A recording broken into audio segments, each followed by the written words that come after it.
7 o'clock. Thank you, Sean. Welcome to New Freedom. Welcome to Position of Neutrality. One thing I want to do before we open in prayer, every once in a while something special happens around here. And we got a bunch of people that did life sentences and they come through New Freedom, and usually sometime after they get through New Freedom, they go before the parole board and they offer to step them down from house arrest to general parole, and that may not sound like much to some of you, but for someone who's spent 33 years thinking that day will never come, it is momentous. And a friend of ours, John, who's been with us for the last 6 months,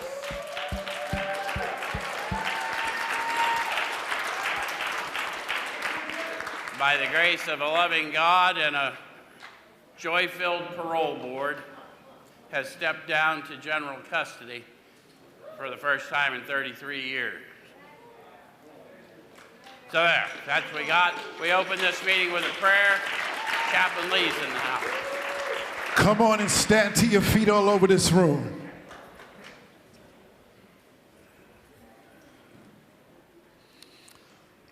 Father, we thank you on tonight. We give you the praise, the glory, and the honor. It all belongs to you. Without you, we're nothing. We thank you for your awesome work. We thank you, Lord, for what you've done for our brother John. We thank you, Lord, for what you've done for so many others that are still here on today. We know, God, that you have a perfect plan for us, and we just want to follow your lead. We ask you to continually open up the doors that we can walk through that man can't close, recognizing that we have the power, we have the victory. There's nothing that can hold us back from becoming who you have designed and called us to be. We ask you on tonight, Lord, as we prepare to step into our last step, the conclusion of the matter, chapter in the book. We believe that the 12th step is the most important step at this moment, because now it's time to put our action into works. We know that faith without works is dead. So we ask you, Lord, to continue to build us up in the places that we're weak, to remind us of the things that we have to do now that we're preparing to live a better life than the life before. We know, God, that you're able and that you can, and we just ask you to pour out your spirit throughout this place tonight. Use your man to speak with a clarity into the lives of each and every one that grace these doors. We give you all the praise, all the glory, and all the honor in the mighty name of Jesus. Let everyone say amen. Thank you, Chaplain Lee. We got a bunch of lifers here. Kelly's here, hadn't been here in a while. He had the same experience as John a while back. Anyway, without getting too far, I don't know how many else are here, and I don't want to not yell at anybody that I should. Ronnie's here. But those kinds of things are big deals. You know, these men got free inside, because if they can't live free inside, they'll never live free outside. And so we always celebrate when they get liberated, even if it's a private session. And anyway, so anyone here for the first time tonight? Oh, good. Wow, eventually. So first of all, welcome. And second, let us warn you in advance, we're liable to be perceived by you to be a little different than other fellowships you've attended. And the primary reason that's liable to happen is that we intend for you to have a different experience here. What we do here, we've done for lots of years now. We take a look at the suggested instruction for a step or so a week directly out of this book, and we use this book in 12-Step Recovery. Why? Yeah, the process described by the authors of this book has been proven to work for addicts of the hopeless variety, addicts to alcohol and other substances. And every other 12-step fellowship you've ever heard of is based either specifically or loosely on this 12-step. If it's a 12-step program, it's based on the experience detailed here, even if some of that's been lost sight of. Does that make sense? This is the original, yes? So we're not trying to tell you what fellowship to attain to, but we are trying to bring to life this manner of living described 90 years ago, because sometimes people don't talk in the same parlance that they did then, and they can't understand who's talking to them and about what, if that makes any sense. So tonight we're going to take a look at step 12, as Chap said, and it's time to go out now that we're awakened, having had a spiritual awakening as the result of these steps, we tried to carry this message to other alcoholics and to practice these principles in all our affairs. And of course, the principles are contained within the experiential promises, the steps. They talk to us about that awakening, what it feels like to awaken in the Spirit. Does that make sense? So our job, they're going to remind us again, they did at the end of last week, the next chapter's devoted entirely to what to do next, because faith without works is dead.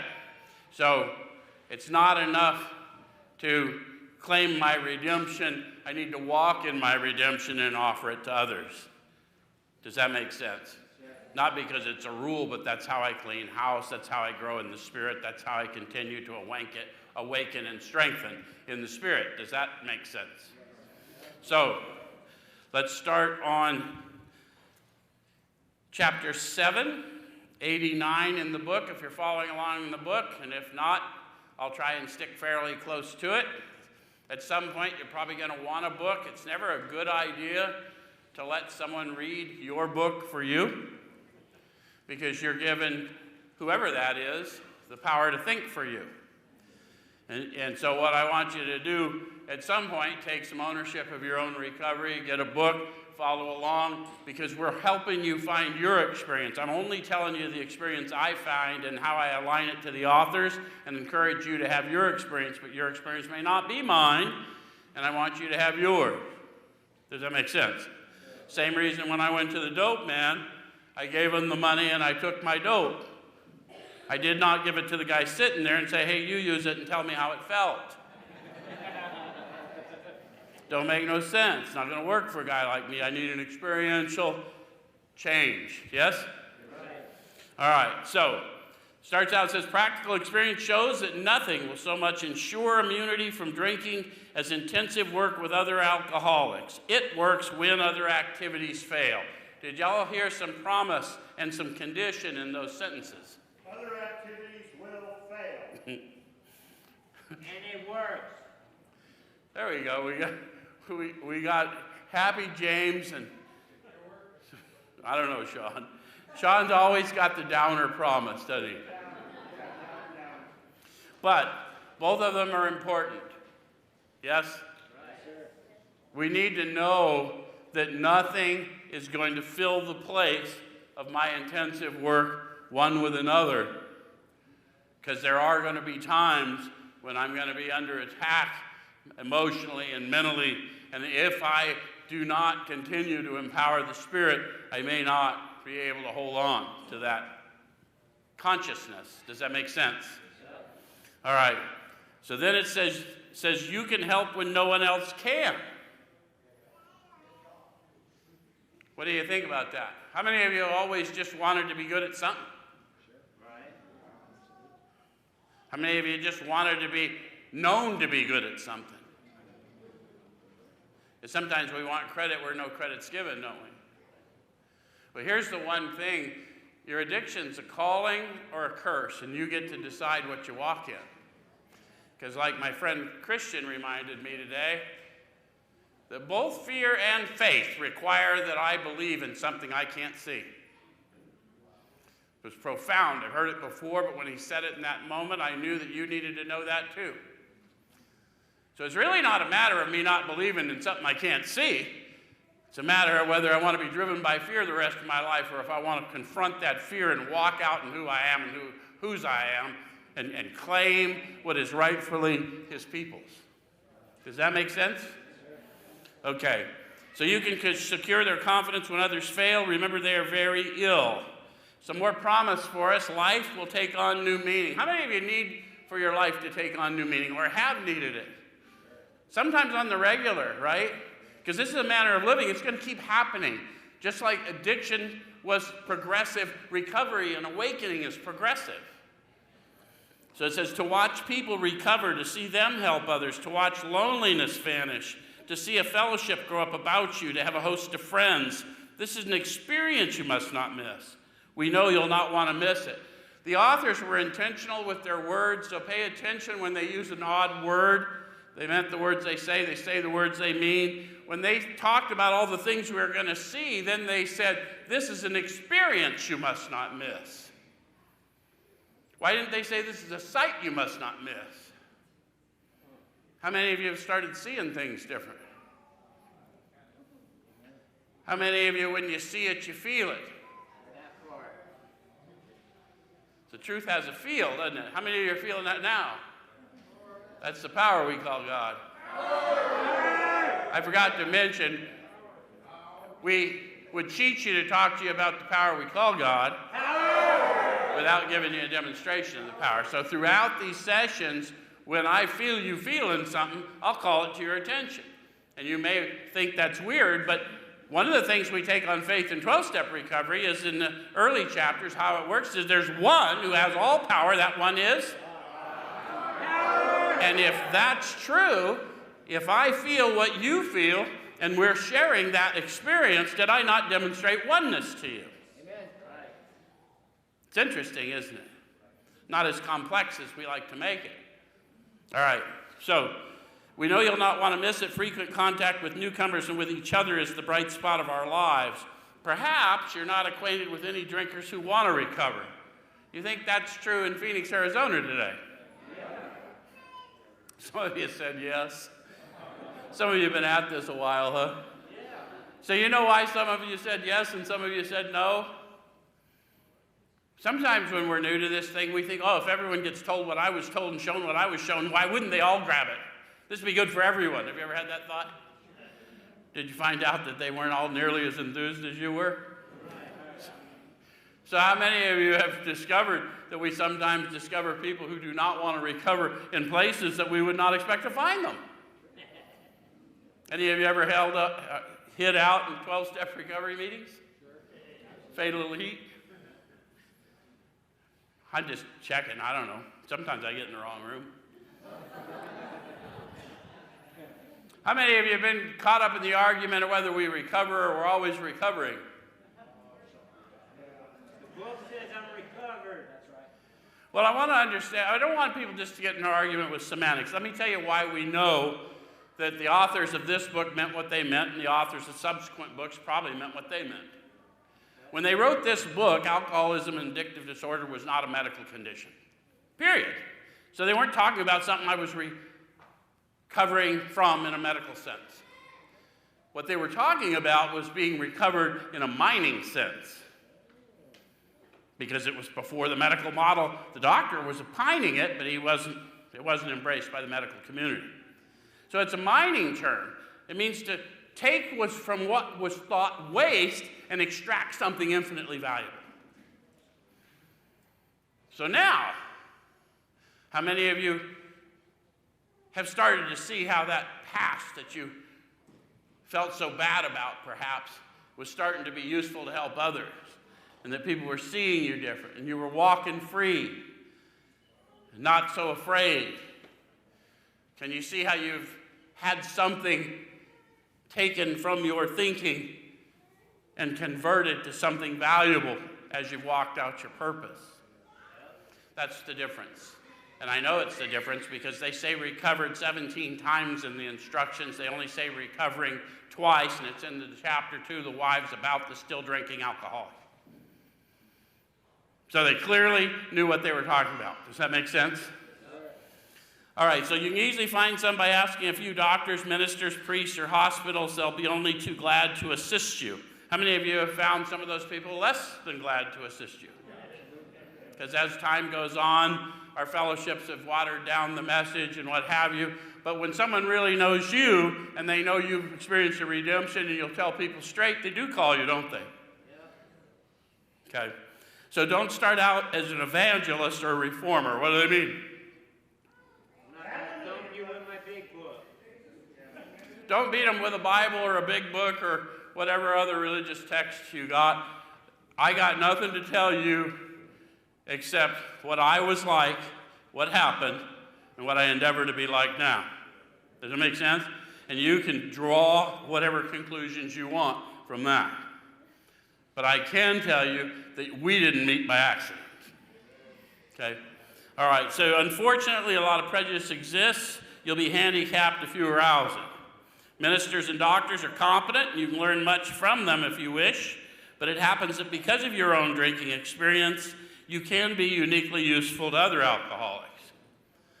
A lot of us get here with a lot of prejudice about people's motives and religious ideas and maybe 12-step ideas. But an alcoholic, properly armed with the facts about himself, can generally win your confidence in a few hours.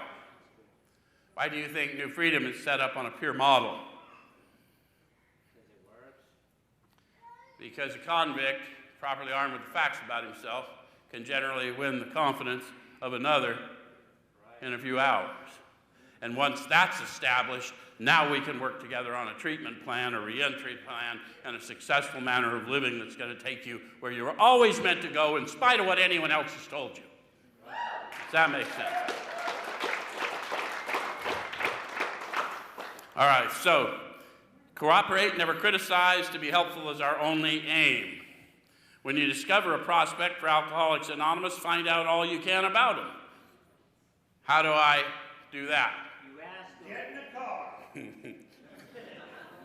Sean is kidnapping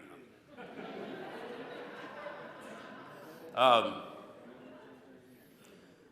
I think what we want to get to is, I got to read the moment, whether you're talkative or you're not, and allow you to be where you are, because the power that got me met me where I was. And so at some point, if we're just talking about general things, there's going to be a question about why you, right? And then we can have just an honest conversation from a place of humility. Yes? Okay. All right, so if he does not want to stop drinking, don't waste time trying to persuade him.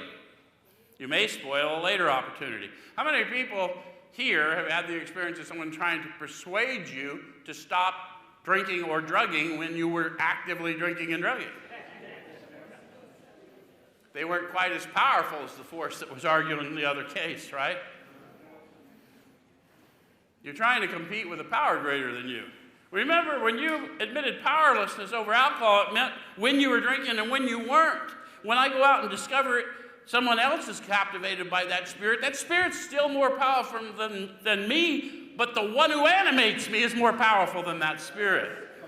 And by his blood and the word of my testimony, they're snatched out. Does that make sense? All right, so this advice is given for his family also. They should be patient, realizing they're dealing with a sick person. If there is any indication that he wants to stop, have a good talk with the person's most interested in him, usually his wife. Get an idea of his behavior, his problems, his background, the seriousness of his condition, and his religious leanings. You need this information to put yourself in his place to see how you would like him to approach you if the tables were turned. Why am I growing in prayer and meditation? So that I can put myself in other people's place. How would I like to have been approached if the roles were reversed? Almost all of us have been approached in a way we really didn't appreciate at various times, either religiously or in recovery or both or at work. Yes? You ever been approached in a way you wouldn't have rather have been approached differently? You guys a lot of you come from prison yards, and one of the things that I was taught early by you guys is approach determines response. So you guys, in fact, know what I'm talking about, yes? Yeah, I didn't like how the Phoenix Police Department approached me. My point is, you'll hear me if you're interested in what I have to say, and if I've offended you before you got a chance to examine me, I've lost the opportunity. Does that make sense? All right, so that's what I'm meditating on in service, is how should we approach. That's why I'm talking to other people about them. Does that make sense? All right, I'm going to jump a little bit. I'm going to go to page 91. Most of us meet people in fellowships or treatment environments, or someone in the family calls and says, can you talk to my friend's sister's husband, or whatever happens, yeah?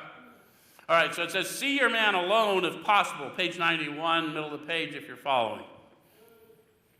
And then it says, at first engage in general conversation. So those of you that are who's been blessed with a spiritual awakening as the result of the steps and is actively trying to help others? A bunch of you. The rest of you will be raising your hand soon if you want to get well. I don't know if anyone ever told you that, but the minute you humble yourself to ask someone for help, you're already in step 12, the all-inclusive nature of the steps. Does that make sense? So, and then you'll grow, right? All right, so it says, and first engage in general conversation. So what's that look like? Feeling the breeze. I'm glad you guys are all chiming in. Yeah, there's no wrong answer here. Whatever the Spirit puts on you. What are they likely to hear? You got sponsored it? Yeah, sometimes people are a little overzealous. This is why they say cut them out of the herd a little bit. Talk to them. Does that make sense? All right. If after a while turn the talk to some phase of drinking, a lot of times the old timers taught me and continue to teach me. This is the time to do a lot of this is at the meeting after the meeting or the meeting before the meeting. That's why they suggest service commitments. So during those times when you're just a few people engaged in an act of service, one of the things you're going to learn is who they really are. During the meeting, you're going to hear who they want you to think they are. Because that's what we all do. We want to sound smart. Tell him enough about your drinking habits, symptoms, and experiences to encourage him to speak of himself. The whole idea of the engagement is to get him to talk. Well, that's true. That's the benefit I get, hopefully, if I learn that lesson, right? So if he wishes to talk, let him do so. You'll thus get a better idea how you ought to proceed. If he's not communicative, give him a sketch of your drinking career up to the time you quit, but say nothing for the moment of how that was accomplished. Why do you think they suggested that?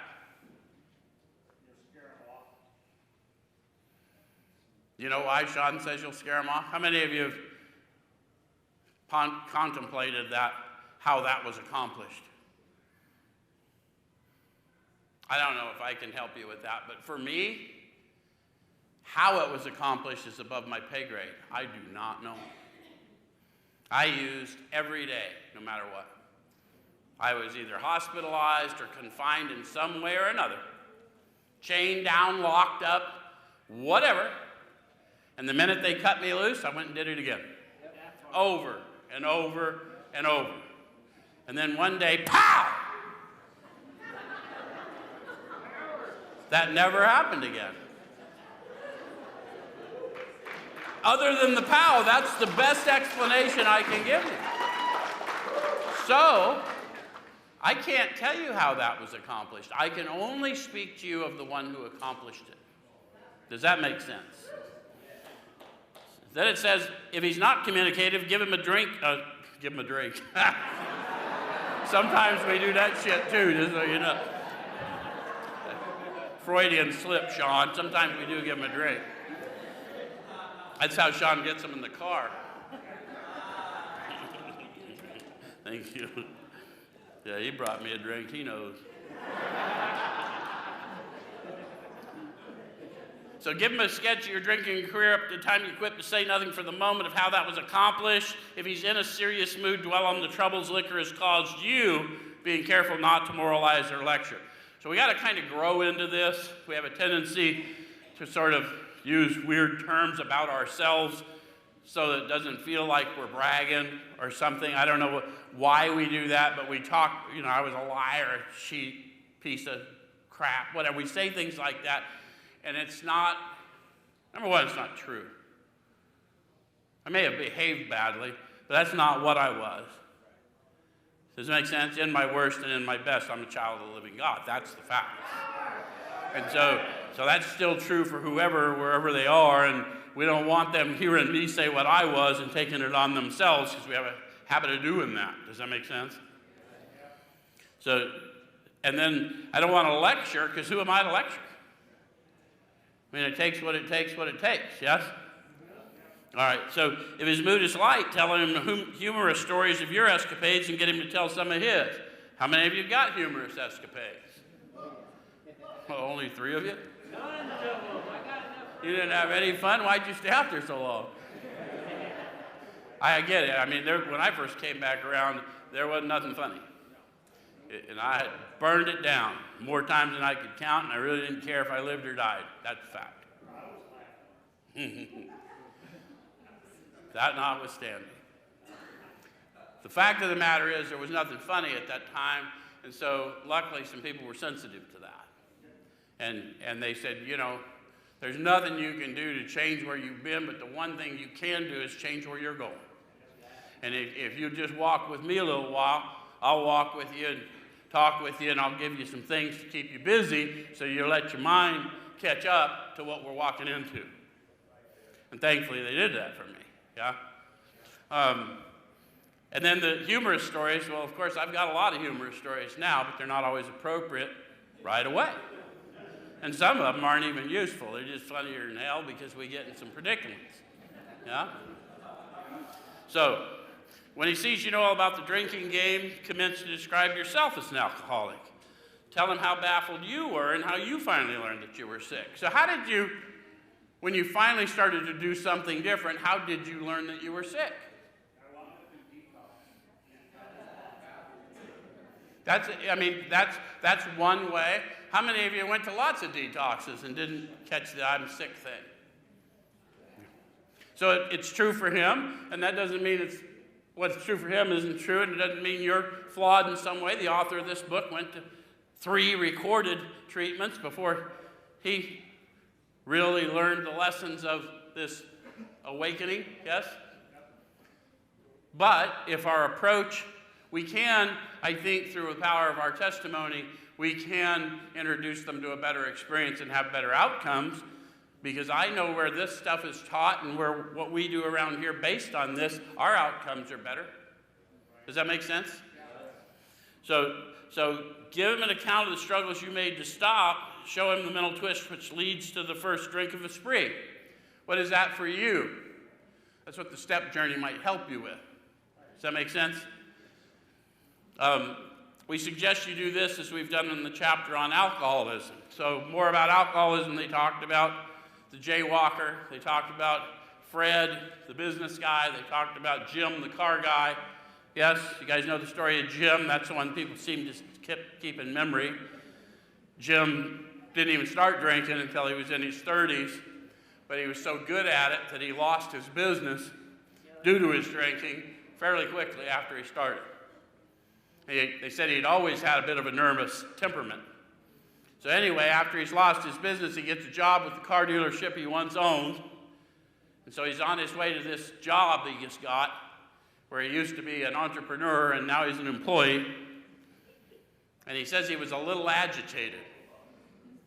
Any of you ever had to take a job that you thought was kind of less than you, and after you were showing up for a while, man, I could do better than these people, right? Yeah? A little agitated. So it says he got to work and he had a few words with the boss, but nothing serious. Any of you ever had a few words with the boss, nothing serious? So anyway, after these words with the boss, he goes to his desk or whatever, and he gets this idea, you know, I need to head out into the woods where car buyers that don't come to dealerships hang out and wrestle me some guys up to come buy cars. Any of you ever have a bright idea of how to go leave where you're supposed to be and go be somewhere else? So he's on his way out to these woods where car buyers who don't go to dealerships hang out, and he passes a roadside place. And they have a bar, but that doesn't trouble him because he don't pick up no matter what. Any of you ever heard that? Yeah. Okay. Well, I'm glad for the ones that's true. Anyway, for Jim, he had a sandwich and a glass of milk, and he was sitting there pondering for a minute, and then thought came to him, you know, if I ordered another sandwich and another glass of milk, I could pour a shot of whiskey in the milk, and it would not hurt me on a full stomach. How many of you have had a foolproof plan how to use safely? Were you right? So Jim tried the shot of whiskey in the milk, and then he ordered another and another and then another trip to the asylum. And so he's in the process of learning his powerlessness. Does that make sense? All right. Did some of you relate to Jim when it's broke down like that? So that's what they'd say, that you will match my mental inconsistencies with some of your own, and then we can proceed. Does that make sense? If we're relating, then we have these mental inconsistencies, what I should be doing, where I should be doing it, versus where I find myself and what I'm doing when I'm there. Okay, so if you're satisfied that he's a real alcoholic, begin to dwell on the hopeless feature of the malady. So what is the hopeless feature of the malady?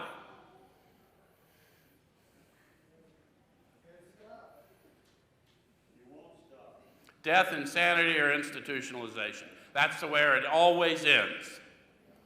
Sometimes, maybe multiples of that. But that's where it always ends. So if you really got it, that's where it's going. Does that make sense? Show him from your own experience how the queer mental condition surrounding that first drink prevents normal functioning of the willpower. So how many of you had some clean time? My NA folks, a little clean time. We won't stay sober for another time over and keep everybody happy. No? None of you have been in those battles? Seen those battles at funerals. Anyway, so have a little clean time, and then somebody says, man, it's been a tough week. We're going to go out and tip a few back, let off some steam. What do you think? But my mind's thinking, I had a tough week. I'd like to go let off some steam. Why can't I go let off some steam? Any of you ever answer that call? What happened? 5 years later and after prison, I came here. Yeah, they go home.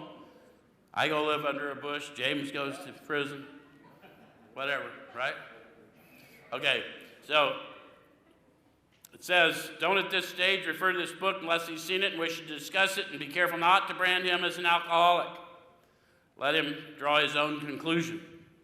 If he sticks to the idea that he can still control his drinking, tell him that possibly he can if he's not too alcoholic. So now a lot of people think that's a cruel statement, but it's not. It's an experiential statement.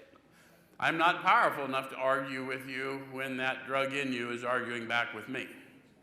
I need to talk to the one that wants to live. And if the one that wants to live is willing to listen, then I'm happy to explain to them that perhaps you can do this, but if you listen to that other voice that wants you dead, he's going to win.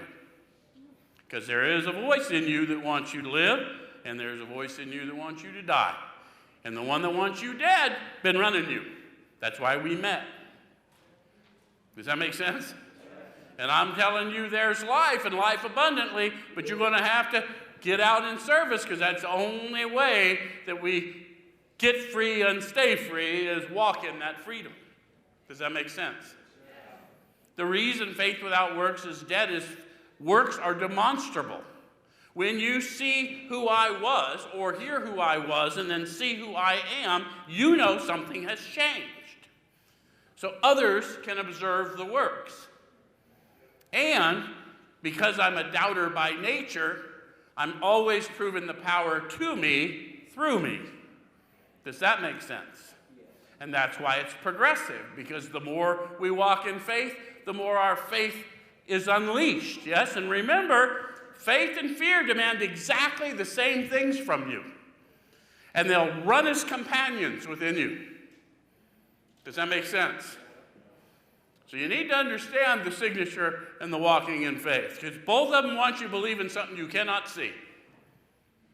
So you better have an improved consciousness to walk in it. Does that make sense? Okay. So, but insist that if he's severely afflicted, there may be little chance he can recover by himself. To continue to speak of alcoholism as an illness, a fatal malady. Talk about the conditions of body and mind which accompany it. So what are the conditions of body and mind? I go into physical cravings once I take any alcohol, and I won't stay away from it because it's my best friend, my best therapeutic. You got what he said. He doesn't have all the answers, but you get what he's telling you? The doctor's opinion was that we may have an allergy. Maybe a manifestation of an allergy. I got any drinkers in here? When you drank, did you find that alcohol energized you? Yes. Yes. It's a sedative. Not supposed to. That's an abnormal reaction to a sedative, to be energized. So a doctor looking at that would say, that may be the manifestation of an allergy. Where's my meth addicts, cocaine addicts? Yeah. Did you find that stuff calmed you down? Every time. Need I say more? That is an abnormal reaction. True? Okay, so I can now believe that I have that. The other one that Sean's talking about is, the authors talk about it really well. At a certain point in the drinking of every alcoholic, he'll pass through a state from which there is no return through human aid. He cannot bring to consciousness with sufficient force the memory of suffering and humiliation of even a week or a month ago. He's without defense against the first whatever. That's coming. That's their experience. It's been my experience. And notice the authors separated the idea of consciousness from memory. Because I had all kinds of counselors through my years of abusing myself that told me, think it through, play the tape. If you can't remember your last one, you haven't had it yet. Things like that. And it was helpful for somebody who wasn't me. My tape plays all the way through. I've seen the end. I get high as fuck. It doesn't stop because the memory of suffering and humiliation do not come to me sufficiently to stop me from launching out again, because whatever moment I'm in, it's gone. Does that make sense? So those are the two things that keep us trapped. All right. I'm going to jump from there, because I'll run out of time if I don't, over to page 94. The reason I'm talking to them in the first place is to find out who they are and if they might be somebody that could benefit from the power that has sent me to them, and then if that's so, get a little bit more understanding of who they are, and then talk to them when they're ready, maybe several meetings later, but talk to them about the manner of living that has done so much for me and the power that walks me in and through that. Does that make sense? So that it says outline, page 94, outline the program of action explaining how you made a self-appraisal. I'll have more credibility with that if I have made a self-appraisal. Does that make sense? Have you ever had someone tell you how to do something and you could clearly tell that they were not speaking from experience? So you don't want to be that guy, right?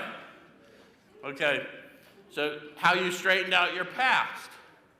Now, all of us are starting from wherever we're starting from and straightening out our past, but hopefully we're on a trajectory, and we know that what I'm doing in all of this and talking to you and lifting you up and helping you with your step process, all of that is about straightening out my past, not yours. That's between you and the power that animates you. Does that make sense? So, and why I'm now endeavoring to be helpful to him. Why am I endeavoring to be helpful? Because it's my job. That's exactly right. Nothing so much ensures immunity as intensive work with others.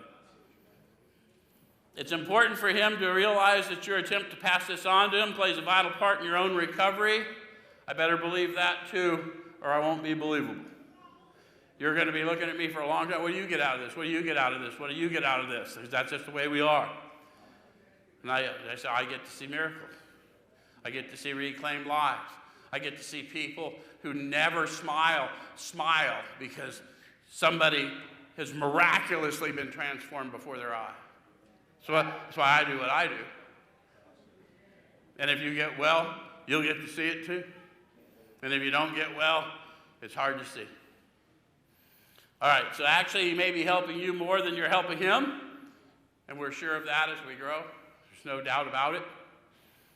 Make it plain that he's under no obligation to you, that you hope only that he will try and help other alcoholics when he escapes his own difficulties.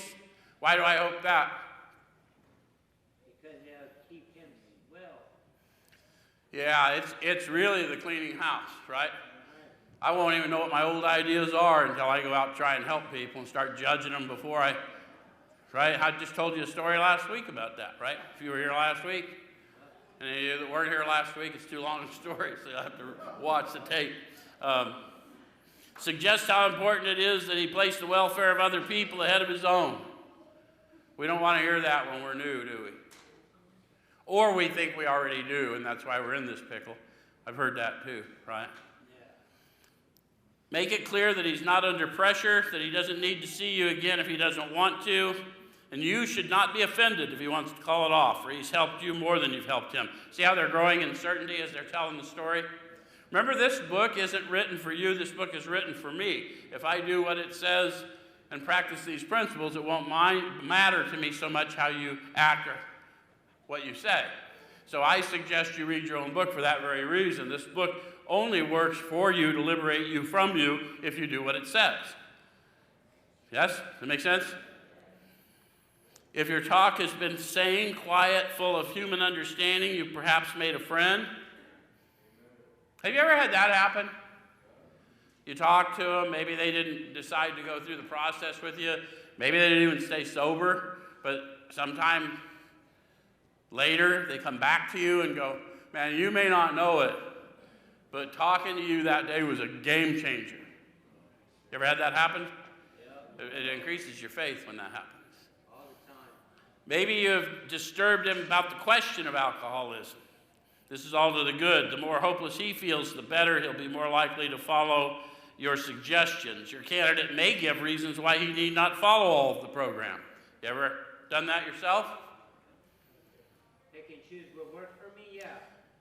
Yeah, the program, remember, is the step process described in the book. It's not sitting in the rooms. Right. So all of the program is simply learning the facts about me, learning that God is the subject of my experience, not the object of my belief, power from within. Does that make sense? Yes. So I got to learn that, and then I've got to give my cares there and get my direction from there, and then start growing as I make amends and, subdue the ego and empower the spirit, and then start growing in prayer and meditation. Why prayer and meditation? Because when I speak to the divine in me, I get answers through intuitive thoughts or decisions, just like they say. It's all real. We won't do any of that if we don't know it's all real. That's why I told the story about the trailer last week. I got to tell the story now because I'm at a rest stop I would never be at. I won't throw Denise under the bus again, why I was there. She had to go potty, so I had to turn back. But anyway, I'm complaining about having to turn back to go to the rest area. And so she runs in to take care of her dilemma, and I'm looking around, I see this trailer, it says just married, and it looks like it's on its last legs, duct tape all over it everywhere. It just looked like, Beverly Hills down a notch. So I take a picture of it thinking, this will be funny. I'll send this to everyone I know, say this is New Freedom Executive Housing.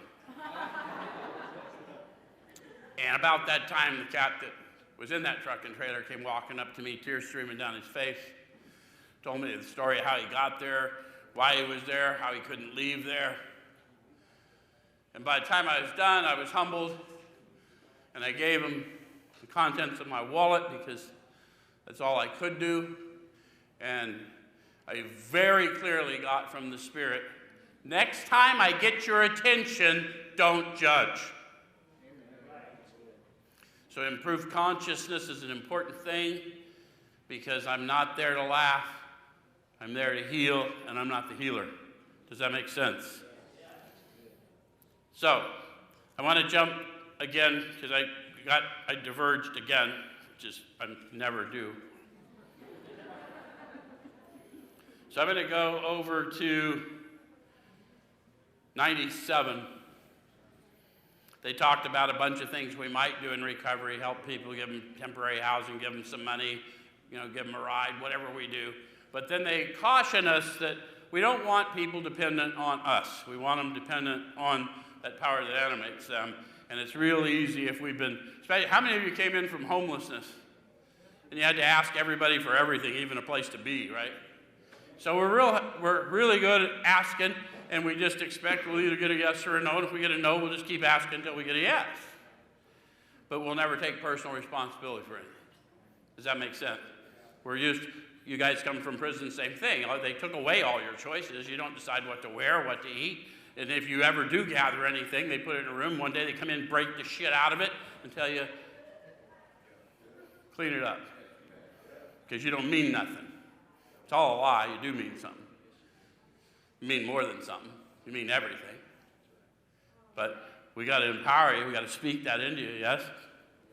So, the reason we don't want to get them dependent is they've already been dependent. Now we're going to talk about what we're going to do. It says never avoid these responsibilities, but be sure you're doing the right thing if you assume them. So how can I be sure I'm doing the right thing? Yeah, I'm consulting with them and the Spirit at the same time to see where we're going from here. Does that make sense? Helping others is the foundation stone of your recovery. How many of you think that your recovery would do well without a foundation? Think about how many of you have had some time in recovery and then it all went away. So you build a house without a foundation, and, so we don't want that to happen again, yes? So helping others is the foundation stone of your recovery. A kindly act once in a while isn't enough. You have to act the Good Samaritan every day if need be. I know some people are not students of that other book. Some of you are students of that other book. Do you know the story of the Good Samaritan? The Good Samaritan is the one that was unlikely to help, yes? In fact, forbidden. But he saw his brother beaten by the side of the road, and he could not walk past, although others had walked past. The Good Samaritan stopped, bandaged the wounds, tended to him, took him on his own animal to the end, paid for his stay, and said, I'll be back through in a few days, I'll settle his tab. He took ownership of the care of his brother. Does that make sense? They said, I need to do that every day if need be. How many of you have been in the servant field a long time and you sometimes get to thinking, when's it going to be my turn to get something? It's a crisis. It's a crisis we come to at some point where you need to realize I've been getting it all along. I'm not seeking for things in the world anymore because that never worked for me. I got this word this morning. I got to share it with you now. I was looking for things, and I was looking for charismatic gifts. I wanted things that would make people notice my change. And what I was told in the Spirit is don't focus on things and don't focus on charismatic gifts. Focus on the fruits of the Spirit. What you need and why you're going through these seasons is you need within you charity, joy, peace, patience, kindness, goodness, generosity, gentleness, faithfulness, modesty, self-control, and chastity. How many of you have, as you've awakened, maybe you didn't have as much as you once had, but you started to be respected by people that you really liked being respected by? Maybe you held jobs and you honored commitments. Any of you? So all these principles that we're practicing, you may make $1 zillion, you may drive a fancy car, but without this, no one's going to care. Does that make sense? So all along, that's happening, preparing us for whatever else we're going to be given. Does that make sense? All right. So I want to get to the promises of the 12th step. Helping others is the foundation stone of your recovery. A kindly act once in a while isn't enough. You may have to act the Good Samaritan every day if need be. It may mean the loss of many nights' sleep, great interference with your pleasures, interruptions to your business. It may mean sharing your money in your home, counseling frantic wives and relatives, innumerable trips to police courts, sanitariums, hospitals, jails, and asylums. How many of you have been to all those places and have people that you don't even know the names of that visited you there? The reason I need to do 12 is that's the big amends. I'm paying that never-ending debt that someone else was paying when the seeds were planted in me. Does that make sense? And the third step, decision, is simply agreeing that I will advocate for my brother and sister as long as I have breath in me. Does that make sense? And it doesn't matter what they've done. It only matters who they are and whose they are, and if they're willing to grow in that. And if they are, we can show them the path. Does that make sense? It says your telephone may jangle at any time of the day or night. Your wife may sometimes say she's neglected. Yeah, because you neglected her. A drunk may smash the furniture in your home or burn a mattress. You may have to fight with him if he's violent. Sometimes you'll have to call a doctor and administer sedatives under his direction. Another time you may have to send for the police or an ambulance. Occasionally you have to meet such conditions. The guy that took me through the steps said, Joe, that's the 12-step promises. And I thought, but every one of those has come true for me over and over and over, and I've met some of the people that are closest to me, longest lasting people to me in just those environments.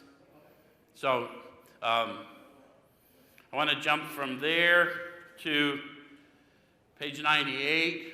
At some point last week I told you it's time to grow in understanding and effectiveness is what the author said, and we said understanding of what, and we talked about that, and effectiveness at what, and we didn't talk about that because I told you we'd talk about it this week. So page 98, it's not the matter of giving that's in question, but when and how to give. So you're not going to know when and how to give unless you're consulting the Spirit. Does that make sense? And then it's only about your motive anyway. I have people all the time say, you know, you get money, they just got to go get dope. I said, no, I don't know that. But what I do know is that I was told to show respect to everyone who asks of me. And that's really all I have to offer anyway.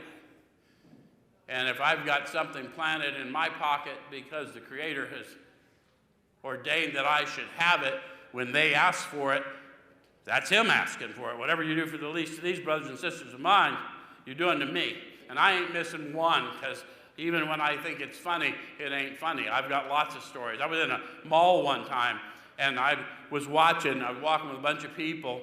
I want to tell you this, I had $8 in my wallet, exactly 8. I'm walking through this mall, this woman completely out of her gourd. I'm watching her come, and I'm starting to look to see if I can keep my eyes down. She came beeline straight to me, walked right up to me. She said, sir, can I have $8, please? It's like, holy cow, absolutely. Because who the fuck asked for $8? Let's get real. Sometimes you're entertaining angels. You need to know that.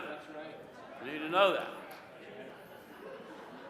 So then it says, burn the idea into the consciousness of every man that he can get well regardless of anyone. Guys, when they talk to us about burning the idea into consciousness, that's what the authors are talking about in a message of depth and weight.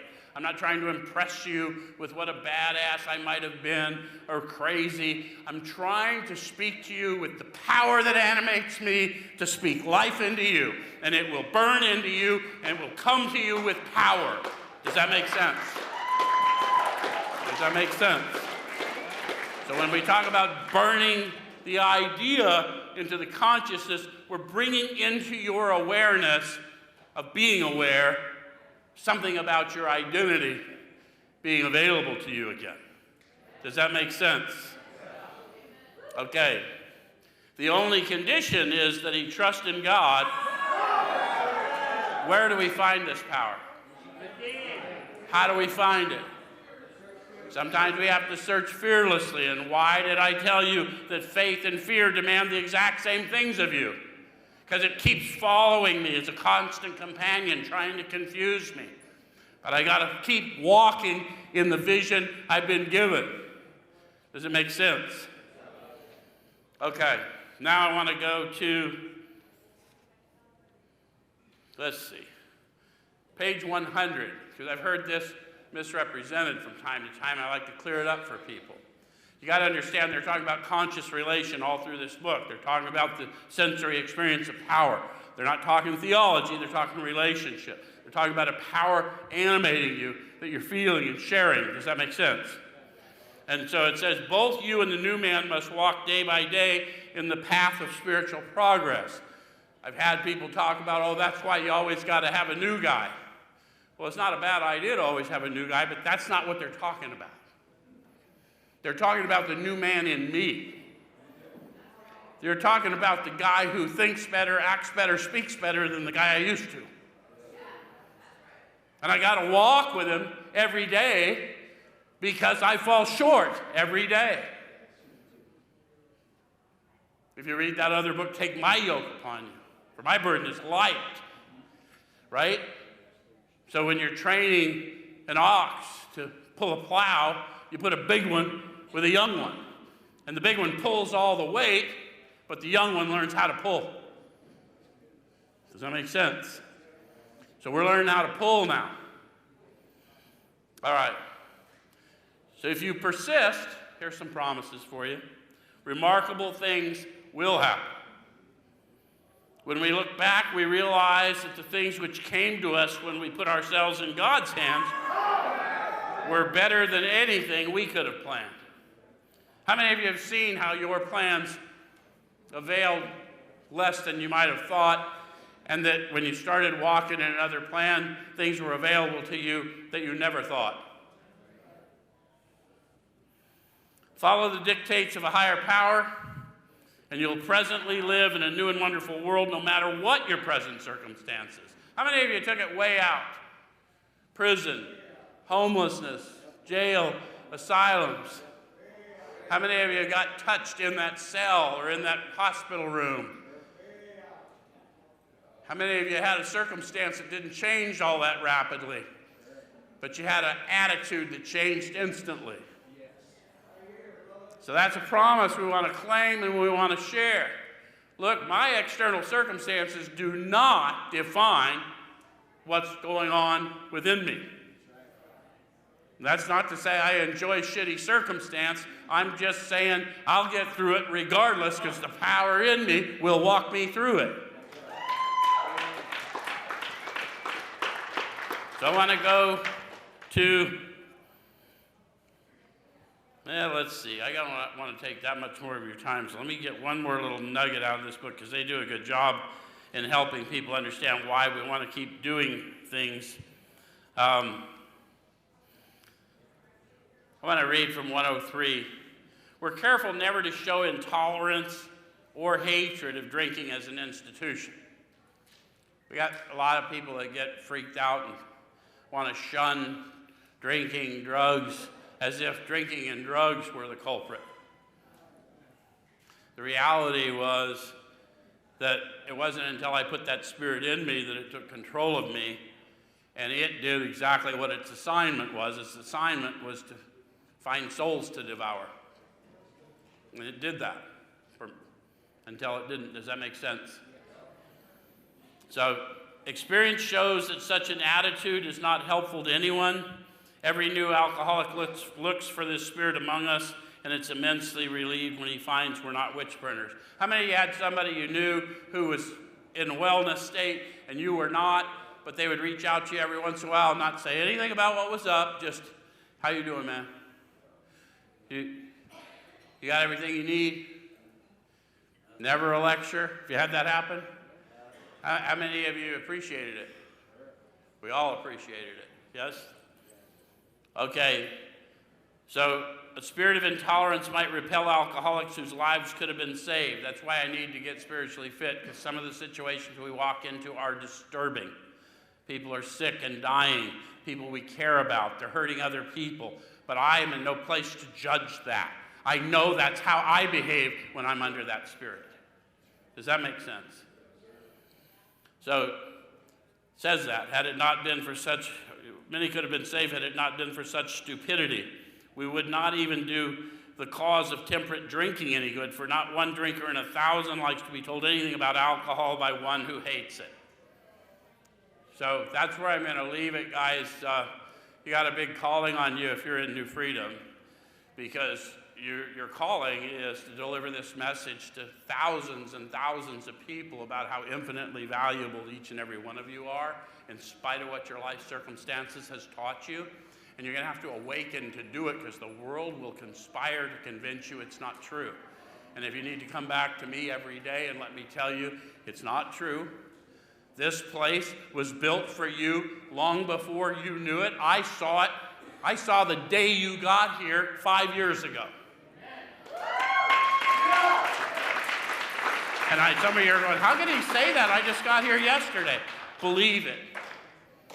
There's a whole bunch of us that were here in the beginning and before the beginning, and we built this place for you. On the day you got here, what happened? Welcome home! Thanks. See you next week.